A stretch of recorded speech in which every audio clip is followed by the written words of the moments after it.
Good morning, one and all. This is R. Lakshmi Syamla, Department of Statistics for CRR College for Women, Eluru. Today, we are going to discuss about AIDS correction. Okay, already మనం previous క్లాస్లో theorem ఒకటి మనం prove చేసాము, chi-square test for independence of attributes మీద. So next ఆ యొక్క థీరంకి కొంచెం consideration ఒకటి బేస్ చేసుకుని నెక్స్ట్ మనం చెప్పేది ఏంటంటే concept AIDS correction. Okay, first of all అసలు ఈ యొక్క ఎయిడ్స్ కరెక్షన్ మనం ఏ సిచ్యువేషన్లో తీసుకుంటాం అనేది చూద్దాము. In a 2/2 contingency table, the number of degrees of freedom is 2 minus 1 into 2 minus 1, that is equal to 1 degree of freedom. If any one of the theoretical self-frequency is less than 5, then use of pooling method for chi-square test results. In chi-square test with 0 degrees of freedom, since 1 degree of freedom is lost in pooling, which is meaningless.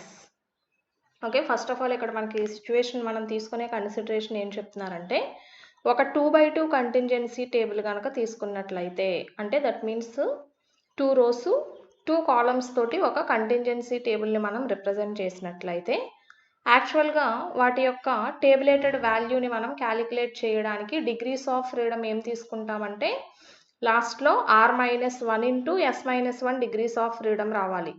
అంటే that means అక్కడ 2 minus 1 into 2 minus 1 that is equal to 1 degree of freedom కింద అక్కడ consider చేస్తాం. అయితే ఒకవేళ మనం తీసుకున్న contingency టేబుల్లో ఏదైనా ఒక సెల్ఫ్ ఫ్రీక్వెన్సీ అనేది 5 కన్నా తక్కువ ఉంది అనుకున్నాము. Okay, validity for conditions of validity for chi-square టెస్ట్లో మనం చెప్పుకున్నాం కదా, no theoretical cell frequency should be less than 5 అని చెప్పి. అంటే ఏ ఒక్క థియరియాటికల్ సెల్ఫ్ ఫ్రీక్వెన్సీ కూడా 5 కన్నా తక్కువ ఉంటే కనుక మనం డైరెక్ట్గా chi-square మెథడ్ని అప్లై చేయలేము, అక్కడ పూలింగ్ని మనం అప్లై చేయడం జరుగుతుంది. అంటే ఆ కన్సర్న్డ్ సెల్ఫ్ ఫ్రీక్వెన్సీస్ని దాని యొక్క ప్రిసీడింగ్ ఆర్ సక్సీడింగ్ ఫ్రీక్వెన్సీకి యాడ్ చేయడాన్నే మనం పూలింగ్ మెథడ్ అనుకున్నాము. అండ్ అలాగే లాస్ట్లో మనం డిగ్రీస్ ఆఫ్ ఫ్రీడమ్ తీసుకునే కన్సిడరేషన్లో కూడా ఎన్ని నెంబర్ ఆఫ్ సెల్ఫ్ ఫ్రీక్వెన్సీస్ అయితే అక్కడ మనం లాస్ అవుతున్నామో వాటిని డిగ్రీస్ ఆఫ్ ఫ్రీడమ్లో కూడా మైనస్ తోటి లాస్ చేసి చూపిస్తాము. సో అలా మనం ఇక్కడ ఒక 2/2 కంటింజెన్సీ టేబుల్ తీసుకున్నట్లయితే కనుక అందులో ఏదైనా ఒక సెల్ఫ్ ఫ్రీక్వెన్సీ 5 కన్నా తక్కువ ఉన్నట్లయితే కనుక ఏమవ్వాలి, పూలింగ్ మెథడ్ ద్వారా 1 డిగ్రీ ఆఫ్ ఫ్రీడమ్ అని చెప్పుకుంటున్నాము 2/2 కంటింజెన్సీ టేబుల్ అంటే. సో అలా మనం ఒక సెల్ఫ్ ఫ్రీక్వెన్సీని లాస్ అయితే పూలింగ్ మెథడ్లో దెన్ 1 minus 1 అంటే that means 0 degrees of freedom అనేది వస్తుంది అంటున్నాము. సో అంటే మనం ఇక్కడ 0 డిగ్రీస్ ఆఫ్ ఫ్రీడమ్ దగ్గర అసలు మనం టేబులేటెడ్ వాల్యూని మనం క్యాలిక్యులేట్ చేయలేము. సో అందుకనే అలాంటి కేసెస్లో విచ్ ఈజ్ మీనింగ్లెస్ అంటున్నాము. అంటే ఒకవేళ మనం 2/2 కంటింజెన్సీ టేబుల్ తీసుకున్నప్పుడు అందులో మనం పూలింగ్ మెథడ్ అప్లై చేయాల్సి వస్తే కనుక 0 డిగ్రీస్ ఆఫ్ ఫ్రీడమ్ తోటి మనకి ఎగ్జిస్ట్ అవ్వదు. కాబట్టి అలాంటి సిచ్యువేషన్స్లో ఇక్కడ మనం తీసుకునేదే ఎయిడ్స్ కరెక్షన్ని ఫాలో అవుతాము. Okay, in this case we apply a correction due to F-AIDS in 1934 which is usually known as AIDS correction. Okay, అలాంటి సిచ్యువేషన్లో మనం చేసే కరెక్షన్ని ఇక్కడ మనకి ఇంట్రడ్యూస్ చేసిన మ్యాథమెటిషియన్ ఎవరు అంటే F-AIDS అనే మ్యాథమెటిషియన్ ఇంట్రడ్యూస్ చేయడం జరిగింది ఇన్ ద ఇయర్ 1934. ఆ యొక్క మ్యాథమెటిషియన్ నేమ్ మీదుగా దీన్ని మనం ఇక్కడ ఎయిడ్స్ కరెక్షన్ కింద కన్సిడర్ చేస్తాము. ఓకే, ఇప్పుడు ఈ యొక్క ఎయిడ్స్ కరెక్షన్ అనేది ఏంటో చూద్దాం.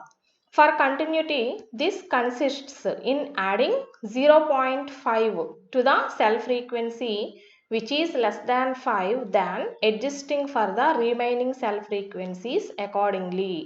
ఓకే, అంటే ఇక్కడ ఏం చెప్తున్నారంటే ప్రతి ఈచ్ అండ్ ఎవ్రీ ఫ్యాక్టర్కి, అంటే మనం 2/2లో కంటింజెన్సీ టేబుల్లో తీసుకున్న ఈచ్ అండ్ ఎవ్రీ వాల్యూకి కూడా 0.5ని యాడ్ చేయడం ద్వారా ఓవరాల్గా ఆ యొక్క డిగ్రీస్ ఆఫ్ ఫ్రీడమ్ని అడ్జస్ట్ చేయొచ్చు అని చెప్తున్నారు.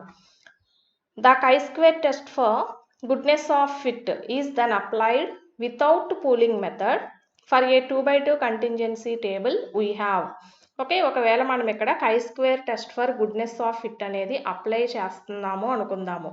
ఓకే, వితౌట్ పూలింగ్ మెథడ్ ద్వారా తీసుకుంటే కనుక నెక్స్ట్ ఇక్కడ దాని యొక్క టేబులేటెడ్ వాల్యూని మనం క్యాలిక్యులేట్ చేయడానికి ప్రీవియస్ క్లాస్లో ఫార్ములా చెప్పుకున్నాము. chi² is equal to n into AD minus BC whole square by A plus B into A plus C into B plus D into C plus D అనేది. Okay, ఇప్పుడు ఈ యొక్క ఫార్ములాని మనం base చేసుకుని ఏం చేయమంటున్నారంటే eights correction ప్రకారం ప్రతి each and every వాల్యూకి 0.5 అంటున్నాం, అంటే హాఫ్ 1/2 వాల్యూని యాడ్ చేసి సబ్ట్రాక్ట్ చేయమంటున్నారు. So according to Yates correction, as we explained, subtract or add 1/2, that means 0.5 from A and D, and subtract or add 1/2 from B and C, so that the marginal totals are not distributed at all. Thus corrected value of chi² is given by. Okay, ఇలాగా eights correction ద్వారా మనం ఈ యొక్క half వాల్యూని ప్రతి వాల్యూకి add are subtract చేయడం ద్వారా ఏమవుతుందంటే chi² is equal to capital N into, ఇక్కడ ఫార్ములా ఏంటి మనకి AD minus BC whole square కదమ్మా. సో ఇక్కడ ఉన్న ప్రతి each and every AD BC వాల్యూస్కి ఏం చేయమంటున్నారు, ఒక హాఫ్ని యాడ్ చేయడం కానీ ఆర్ సబ్ట్రాక్ట్ చేయడం ద్వారా కానీ అంటున్నారు. అంటే that means A plus R minus 1/2 into D plus R minus 1/2 minus B plus R minus 1/2 into C plus R minus 1/2 whole square by A plus B into A plus C into B plus D into C plus D. Then that is equal to capital N into AD minus BC, దీన్ని plus R minus half into A plus B plus C plus D whole square అని రాసుకోవచ్చు కదా, and divided by ఈ యొక్క denominator term as it ఈస్గా అలాగే ఉంటుంది. Then that is equal to capital N into AD minus BC plus R minus 1/2 into again ఇక్కడ A plus B plus C plus D ఉంది, అంటే దీన్ని క్యాపిటల్ N కింద రిప్రజెంట్ చేయొచ్చు కదా. So capital N whole square by again denominator term అంతా కూడా same. And finally ఇక్కడ మనం 2/2 కంటింజెన్సీ టేబుల్లో మెథడ్ ఆఫ్ పూలింగ్ని అప్లై చేయాల్సి వచ్చినప్పుడు ఫైనల్గా chi² క్యాలిక్యులేటెడ్ వాల్యూ చేయడానికి ప్రొసీజర్ యొక్క ఫైనల్ ఫార్ములా ఏంటి అంటే కనుక n into modulus over AD minus BC minus n/2 whole square by A plus B into A plus C into B plus D into C plus D. Okay, this is for Yates correction procedure. Next కొన్ని remarks ఉన్నాయి చూద్దాము. అందులో first point ఏంటంటే if n is large the use of Yates correction may vary very little difference in the value of chi². Okay, ఒకవేళ మనం consider చేసే capital N value అనేది large amount of value అయితే గనక మనం ఇక్కడ అంటే దట్ మీన్స్ chi² ఫార్ములా ద్వారా యూజ్ చేసే ఫార్ములా రిప్రజెంటేషన్కి అండ్ మనం ఇప్పుడు చెప్పుకున్న ఎయిట్స్ కరెక్షన్ ఫార్ములా ద్వారా చేసిన క్యాలిక్యులేషన్కి కూడా ఓన్లీ చిన్న డిఫరెన్స్ మాత్రమే వస్తుందని చెప్తున్నారు. Okay, it vary very little difference. Next ఇంకొక సెకండ్ పాయింట్ ఏంటంటే ఇఫ్ n ఈజ్ స్మాల్, అంటే మనం తీసుకునే capital N value small value అయితే కనుక the application of Yates correction may overtake the probability అంటున్నారు. అంటే మనం ఇక్కడ ఎగ్జిస్ట్ చేసే ఎయిట్స్ కరెక్షన్ ఫార్ములా అనేది ప్రాబబిలిటీని ఓవర్టేక్ చేస్తుంది అంటున్నారు. ఎందుకంటే మనకి ప్రాబబిలిటీ కాన్సెప్ట్లో ఎప్పుడూ కూడా యొక్క ప్రాబబిలిటీ యొక్క లిమిట్ 1 దాటి వెళ్ళకూడదు. బట్ ఇక్కడ మనం యాడ్ ఆర్ సబ్ట్రాక్ట్ 0.5 చేస్తున్నప్పుడు అక్కడ మనం యాడ్ చేసే వాల్యూ అనేది 1 దాటి ఎక్సీడ్ అవ్వడానికి ఛాన్స్ ఉంటుంది కాబట్టి అలాంటి కేసెస్లో మనకి ఇక్కడ ఎగ్జిస్ట్ అవ్వదు అంటున్నారు. వెన్ ఎప్పుడు అంటే కనుక n ఈజ్ స్మాల్ అయినప్పుడు. నెక్స్ట్ థర్డ్ వన్ వచ్చి it is recommended by many authors and it seems quite logical in the above discussion that the Yates correction be applied to every 2/2 table if no theoretical cell frequency is less than 5.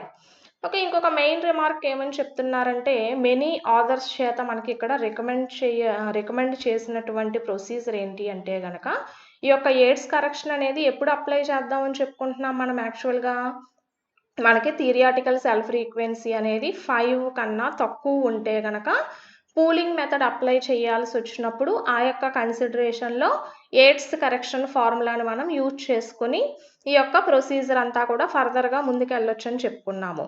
But అలాంటి cases అంటే that mean pooling మెథడ్లోనే కాకుండా ఇది మనకి every 2/2 contingency టేబుల్కి కూడా ఈ ఫార్ములాని మనం ఇక్కడ apply చేయొచ్చు అని చెప్తున్నాం అనమాట. అంటే ఓన్లీ మనకి ఇక్కడ పూలింగ్ మెథడ్ అప్లై చేసేటప్పుడే కాకుండా ఏ 2/2 కంటింజెన్సీ టేబుల్ తీసుకున్నా కూడా దానికి మనం ఇక్కడ ఎయిడ్స్ కరెక్షన్లో చెప్పుకున్న ఫార్ములా ఏదైతే ఉందో దానిని మనం బేస్ చేసుకొని ఇక్కడ క్యాలిక్యులేటెడ్ వాల్యూని కన్సిడర్ చేయొచ్చు అంటున్నాము. Okay, these are the 3 remarks for the AIDS correction. Okay, thank you.